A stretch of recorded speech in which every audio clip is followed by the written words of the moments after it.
ጤና ይስጥልን ክቡራን የዩቲዩብ ቻናል ቤተሰቦች የሰዓቱን ሰበር መረጃዎች ይቀርብ ያሉ። በቅድሚያም አርዕስተ መረጃዎቹን ላስቀድም። የእስራኤሉ ጠቅላይ ሚኒስትር ቤንያሚን ኔታንያሁ ይቅርታ ቢደረግልኝም ከፕሬዝዳንትነት አልወርድም ሲሉ አነጋጋሪ ንግግርን አድርገዋል። በሰዓቱ ይደመጣል። በሌላኛው መረጃችን በፕሬዝዳንት ትራምፕ የስልጣን ዘመን በኖቬምበር 2025 የወጣው የአሜሪካ ብሔራዊ ደህንነት ስትራቴጂ ሰነድ በኢትዮጵያና በጎረቤት ሀገራት ዙሪያ አዳዲስ የፖሊሲ አቅጣጫዎችና ዲፕሎማሲያዊ ስኬቶችን ይፋ ማድረጉ ተገልጿል። ጉዳዩ ምንድነው? በዝርዝሩ ወደ እናንተ ይደርሳል። በማስከተል ቱጃሩ ኤለን መስክ አውሮፓ ህብረት እንዲፈርስ ጥሪ ማቅረቡን ተከትሎ አውሮፓ ህብረት ከፕሬዝዳንት ዶናልድ ትራምፕ ሳይቀር ትችት እየተሰነዘረበት እንደሚገኝ ተነግሯል። ዝርዝሩን ይዘናል። እንዲሁም ከሀገር ውስጥ መረጃ የነዳጅ ዋጋ ጭማሪ ግምት በዋና ዋና መንገዶች ላይ ሰው ሰራሽ ናፍጣ እጥረት እንደፈጠረ የጥቁር ገበያ በ200 ብር መሸጥ መጀመሩ መረጃዎች ጠቁሟል። በዚህ ሰዓት የምታደምጡት ሌላኛው መረጃችን ነው። እስከ ቪዲዮ ፍጻሜ አብራችሁን ቆዩ።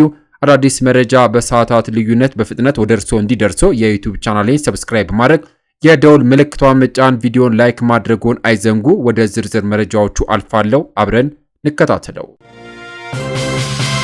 ክቡራን አድማጮች፣ በቅድሚያም የእስራኤሉ ጠቅላይ ሚኒስትር ቤንያሚን ኔታንያሁ እሁድ ዕለት የአገሪቱ ፕሬዝዳንት ለዓመታት በቆየው የሙስና ችሎት ላይ የፕሬዝዳንታዊ ይቅርታ ቢደረግለትም ከፖለቲካ እንደማይርቁና ጡረታ እንደማይወጡ መናገራቸው ተሰማ። አንድ ዘጋቢ ኔታንያሁ ይቅርታ ከተደረገላቸው ከፖለቲካ ሕይወት ጡረታ ለመውጣት እቅድ እንዳላቸው ሲጠየቁ አይሆንም ሲሉ መልሰዋል። በሀገሪቱ ለረጅም ጊዜ የቆዩት ጠቅላይ ሚኒስትር ኔታንያሁ ጉቦ፣ ማጭበርበርና የእምነት ጥሰቶች ክሶች የሕግ ሂደቶች የማስተዳደር አቅማቸውን እያደናቀፉ እንደሆነና ይቅርታ ለእስራኤል ጥሩ እንደሚሆንም ተከራክሯል። የጠቅላይ ሚኒስትሩ ጠበቆች በተደጋጋሚ የፍርድ ቤት ችሎት መቅረባቸው የኔታንያሁን የመምራት አቅም እያደናቀፈ መሆኑና ይቅርታ ለሀገሪቱ ጥሩ እንደሚሆንም ተከራክሯል።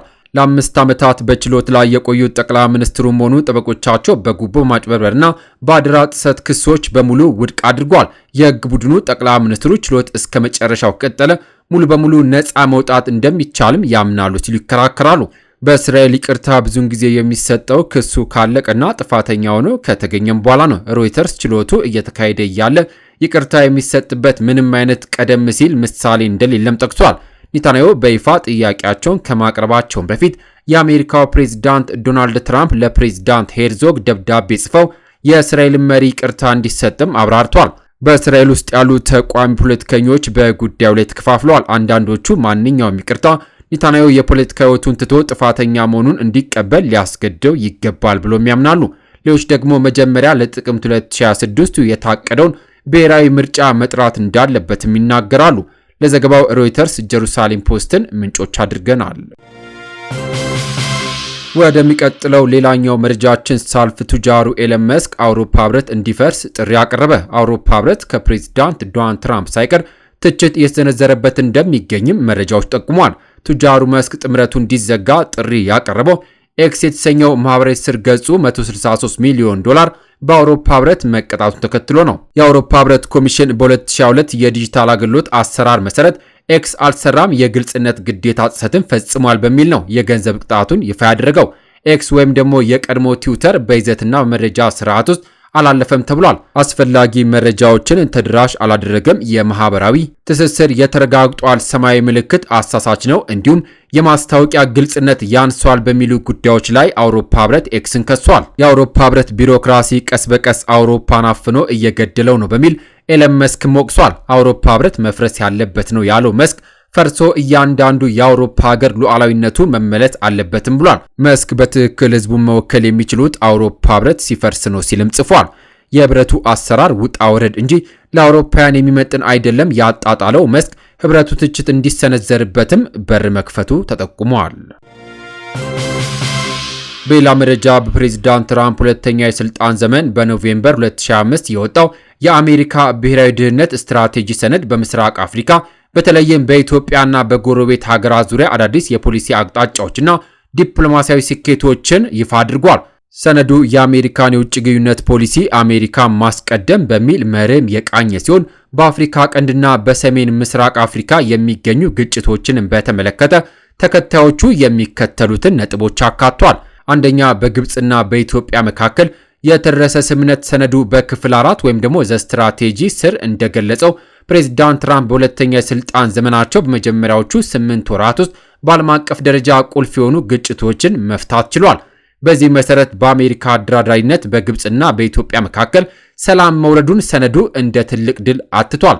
ይህ ለዘመናት የቆየው አለመግባባት የፈታ እርምጃ ተደርጎም ተወስዷል። ሁለተኛ፣ የአፍሪካ ቀንድ ግጭቶችን መከላከል ኢትዮጵያ፣ ኤርትራ፣ ሶማሊያ ስትራቴጂው በአፍሪካ ቀጠና ላይ ያለውን የአሜሪካ ተሳትፎ ሲያብራራ አዳዲስ ግጭቶችን መከላከል ቅድሚያ የሚሰጠው ጉዳይ መሆኑን ጠቅሷል። በዚህ መሰረት አሜሪካ በኢትዮጵያ በኤርትራና በሶማሊያ መካከል ሊፈጠር የሚችል አዲስ ግጭትን መከላከል እንደ ዋና ትኩረት አቅጣጫ አስቀምጣለች። ሶስተኛ፣ የሱዳን ግጭትና የቀጠናው መረጋጋት ከኢትዮጵያ በተጨማሪ ሰነዱ በሱዳን ያለውን ግጭት እልባት እንዲያገኝ ማድረግ የአሜሪካ አስተዳደር እቅድ መሆኑን ያብራራል።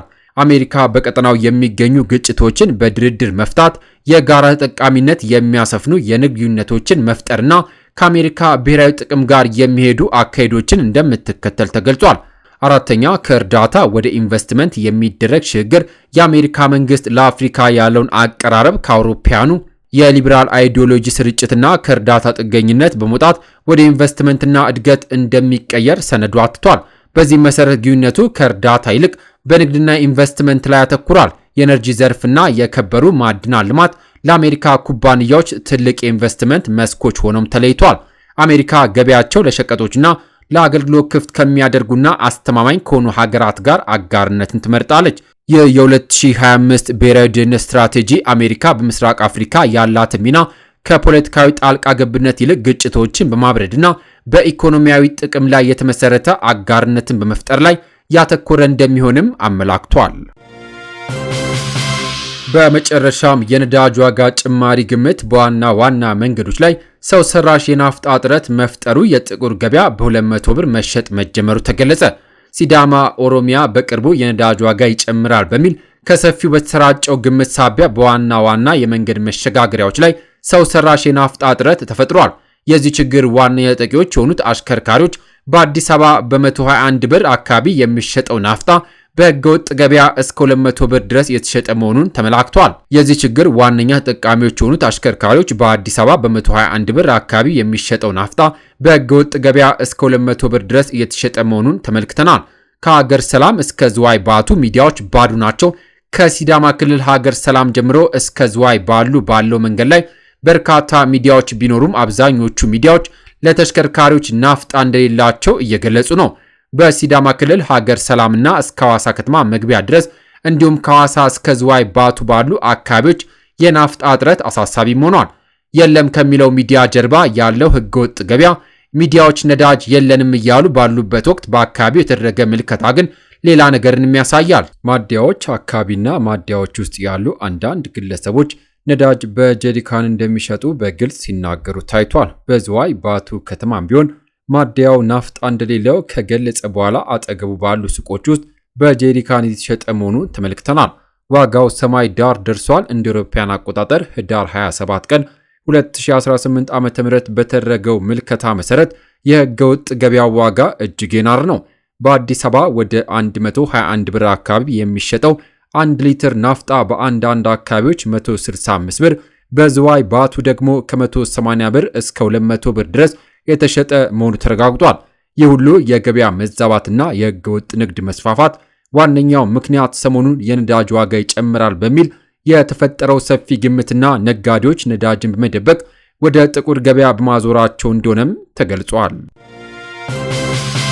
የተከበራችሁ የዩቲዩብ ቻናል ቤተሰቦች ከዚህ በፊት በትሩዝ ኢትዮጵያ ቻናላችን የምታውቁም ቢሆንም አሁን ግን ባልታወቀ ምክንያት በብዙ ሺህ ተከታይ የነበረው ቻናላችን በመዘጋቱ ያዘንን ቢሆንም ግን በአዲስ መንፈስ በሌላ ቻናል ተመልሰናል። ሁላችሁም ይህንን ቻናል ሰብስክራይብ በማድረግ እንድትቀላቀሉኝ ሐሳብና አስተያየታችሁን ኮሜንት በማድረግ ድጋፋችሁ አይለይኝ ስል ከምስጋና ጋር በአክብሮት እየጠየቁኝ ለሰዓቱ ያስኩላችሁ ሰበር መረጃዎች እነዚህን ይመስሉ ነበረ። ከሰዓታት በኋላ በሌሎች በአዳዲስ መረጃ እስከምንገናኝ በያለንበት የዓለም ዳርቻ ቸር እንቆይ።